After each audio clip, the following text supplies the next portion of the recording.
ఈరోజు morning live పెట్టినా. సరే లైవ్ పెట్టినా అంటే అందులో స్వార్థం నాకు కూడా ఉందనుకోండి. ఎందుకంటే ఛానల్ నాదే కాబట్టి స్వార్థమే కదా అది. ఒక లైవ్ ఒక మనిషి చేస్తున్నాడు, యూట్యూబ్ ఛానల్ పెట్టి అంటే అందులో చాలా రకాల స్వార్థాలు ఉంటాయి. అలాగే నేను కూడా స్వార్థాన్ని ప్రేరేపించను, అలాగని ఇష్టపడను కూడా. అయినా సరే కానీ ఎప్పుడు ఏ ఒక్కరిని కూడా నా లైవ్కి వచ్చిన ఏ ఒక్కరిని కూడా మీకు గుర్తుందో లేదో లైక్ ఇవ్వండి లైక్ ఇవ్వండి అని మాత్రం నేను వెంటబడలేదు. జస్ట్ కామెంట్ అడుగుతాను. ఆ కామెంట్ కూడా ఎందుకంటే ఎవరున్నారో తెలుసుకుందామనే, అంతే తప్ప లైక్లు చేసుకొని వాటితో మానిటైజేషన్ చేసుకొని వాటి ద్వారా డబ్బులు సంపాదించుకోవాలి అనే దుర్బుద్ధి నాకు ఎప్పుడు కూడా లేదండి.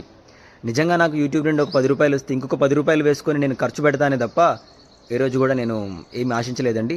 సరే ఇక్కడ ఈ బ్రదర్ చూడండి, దేవా బ్రదర్ ఏం కామెంట్ చేశాడు.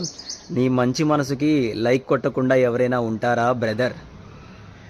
నిజంగా ఇలాంటి కామెంట్స్ చూసినప్పుడు అనిపిస్తుందండి, I feel very happy to see this comment అండి. అంతే, ఇంకేం చెప్పలేను. థ్యాంక్ యూ దేవా గారు.